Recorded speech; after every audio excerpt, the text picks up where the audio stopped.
What's up, peeps, and welcome back to the Lionel B Show. If it's your first time tuning into the channel, don't forget to like, comment, and subscribe on the videos, man. Also, make sure y'all click that notification bell button so anytime I drop a brand new video, y'all be the first ones to get it. Now, today, man, we definitely have an exclusive guest on the Lionel B Show, man. For the first time ever, he is actually going live with Lionel B exclusive. I am the first blogger to cover his story. And he's going to be giving us some information, man, regarding, a lot of things that happened in the past that the internet's been wondering about. So I'd like to introduce y'all to none other than Mr. Jim Townsend. Jim, how are you doing today, sir? I'm doing Tony the Tiger great. So, Mr. Townsend, if you could tell our listeners a little bit about yourself and who is Jim Townsend? Jim Townsend, actually, believe it or not, Jim Townsend is a loving, giving person that only want the best for other people. Jim Townsend actually put other people first. He's not a selfish person, and sometimes it get Jim Townsend in trouble being too giving and loving. I think sometimes. In terms when you say being like too giving and loving, would that kind of refer to like your former life and business as well, or? Well, actually, I was talking about my former life. It really did. It got me into a lot of trouble and caused me to do a lot of missteps doing that. My prior lifetime, 26 years. Well, actually, 28 years ago now, because I've been out of prison now for 2 years. So. Oh wow. 28 years ago. So you did 26 years. 26 years in prison, man. That's a long time. Yeah, man. 20. Yeah, I don't know if you were born then when I went to prison. Were you? barely. I was about what, 13 years old. Yeah. 13. Like that. Man. Okay. So you were pretty much safe to say kind of like the original Nino Brown. Wait a minute now. Nino Brown. I wouldn't say I was like Nino Brown. No. I mean, what aspect? What aspect are you speaking of Nino Brown? Well, just in terms of like the the affluence, the money, that type of thing. Just the lifestyle, not the bad grimy stuff, but like the money and the flash and all of that. Yeah, that definitely was part of my life. Yeah. Okay. Most definitely. Now, Mr. Townsend, tell our listeners, like, how old were you when you actually got into the street life? Well, actually, Lionel, it goes back when I'm talking about not from the game perspective of dealing drugs and nothing like that. I mean, I got into the street life at a very young age, just out there on my own, really about 15 to 16 years old. Yeah, I was just out there, me and my brother, because we didn't have a mentor in our life or nothing like that. So, and my auntie was trying to raise us, but, it's hard for a woman to try to raise a young man or a kid on her own, Absolutely. So I can agree. We took to the street, Gotcha. After our mentor died, my uncle died. Now, he didn't die. I mean, he was murdered. And believe it or not, he was my mentor at that age, and he got stabbed to death. Believe it or not, Lionel, over 25 cents a quarter. Dang. And so there went our mentor, and so therefore, me and my brother took to the street, So this actual murder, this actually occurred. Was this in Tennessee? This happened? Yeah, in Memphis. Yeah. Oh man, 25 cents. It did. Jeez. 25 cents. Over 25 cents. Yeah, got stabbed to death over 25 cents. And I mean, he was a loving mentor, but and after that, it was like over for me and my brother. And we just took to the street, not doing drugs and nothing like that. We talking about old school now. Yeah. We talking about back in the 60s and 70s. Okay. In the 60s, really. So early 60s, late 60s. So yeah. So you definitely think your life would have turned out differently had your uncle had that not happened to him? Oh, most definitely. Most definitely. I mean, like I said, I didn't just take to the streets. It was never my desire to take to the streets to sell drugs and do the things I ended up doing. That definitely wasn't my forte in life. It's the way it turned out. Yeah. Not having it. Yeah. If my uncle had been living, a good Christian man, yeah, we would have definitely turned out better because he was not only was he loving, and caring, but he had that discipline that we needed at that time. So, Right. in a loving way. Gotcha. Now, you Mhm. mentioned, Miss Townsend, that you actually did 26 years in prison. What was that experience like? I mean, that's like almost 3 decades. Well, you know what, Lionel, to be perfectly honest, uh, that 26 years in prison was bittersweet. Hmm. And I say bitter from the perspective just during that time, being incarcerated, locked up.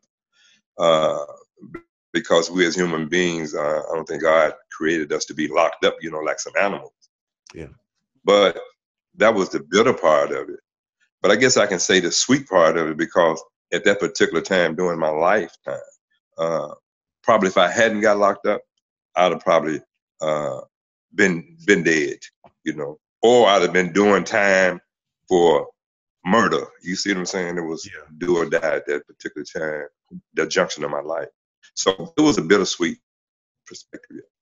Okay. It Now, saved me. I think prison saved my life. it saved you. So you're kind of grateful for the experience that you went through. Yeah, as far as life, because I truly believe prison saved my life at that time. Yeah. Gotcha. Now, I know the question is burning up for a lot of our viewers right now. They want to know, at what point did you actually first meet Marjorie Harvey? Um, well, Marjorie is 14 years my senior, and she was about 18 when I met her. Um, and yeah, yeah, she was about 18, Okay. turning 19 when I met her. Hmm. Gotcha. Yeah. And how many years did you two spend together? Well, we actually spent 7 years together, uh, 3 of marriage, you know, Hmm. four, just dating, and 3 marriage. Okay. Now, Hmm. at the point within the marriage, I mean, because some of the blogs are indicating that you were actually arrested and sent to prison at the point while you guys were still married. Is that correct? Yeah, that's right. That's true. Okay. Now, you guys, is it correct that you guys have 2 grown kids together, or is it just one? No, we have 2. The two oldest, Morgan and Jason. Those are Okay. my 2. Okay. Hmm. Now, basically, like when you first went in, was she still communicating with you? Was everything kind of all good for a while, and then it just kind of drifted apart, or how did that happen? Yeah, most definitely. We had a relationship even after I got sentenced to, my sentence. I was sentenced to life without parole. Man.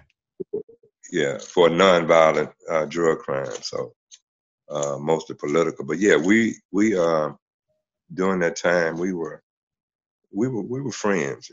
Yeah. We were married, and when we separated, prison separated us because, she had to go on with her life, and I told her I had to go on with my life because I had an uphill battle, Mhm. on my hand as far as dealing with that life sentence without the possibility of parole. So, Man. and like I said, she was, yeah, she was 14 years my senior, young woman. So, I Mhm. mean, dealing with reality, she did her thing, and I had to do my thing from prison perspective. Yeah. I'm sure that had to be tough, man, because I know there's a lot of people that's probably went through similar situations where you locked up and your lady's still there. Um, well, I mean, what was that? I mean, basically, when you got sentenced, did you pretty much feel like your life was over and that was just a wrap? Oh man, no doubt. I mean, just imagine standing for a judge, and she says, sentence you to life without parole. And of course, that means that you die in prison Yeah. unless you find a way to get out. But other than that, through the court system. Mhm. But if not, it was designed for you to die in prison. And so basically, I had a death sentence. Yeah. Wow. Now, at the time when when you were in there, so I know you said you guys had to kind of fizzle things out, but was she supportive up until a certain point for you? Well, let me say this here, and I deal with this in my book. Mhm. Um, Marjorie, yeah, we were cool, and like I said, we had 2 young kids, and she brought the kids to visit me in prison, and we had a good relationship. I had a phone number. I could call her anytime, day or night, Mhm. and uh, and she would acknowledge me. Even if I needed something in prison, monetarily wise, she would send me some dollars. But that was far and in between because basically I had a good what they call a jailhouse job. So Gotcha. uh, I was a dental lab technician. I was a dental lab. In fact, I got certified as a dental lab technician, so it paid pretty good. So I never had to ask anybody for basically for money. I was able to take care of myself in prison. But yeah, she and I, we, she brought the kids to visit me. I was in doing that 26 years in federal prison. I spent time in 5 different uh, federal facilities: Lewisburg, Atlanta, uh, uh, Texas. Actually, it was 3. Yeah, Beaumont, Texas. So 4 really, in Memphis, FCI. So the time was broke up into 4 penitentiaries.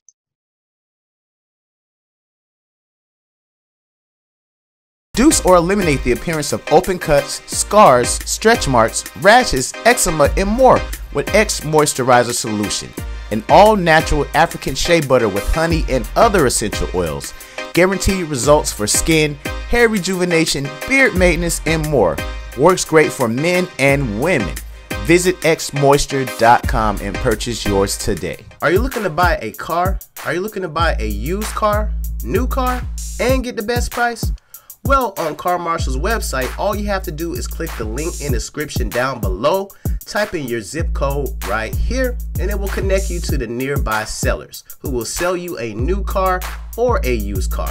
It's legit. If you want a car and you don't want to go through the long process and you want something in your area, click the link in my description down below and check out Car Marshall.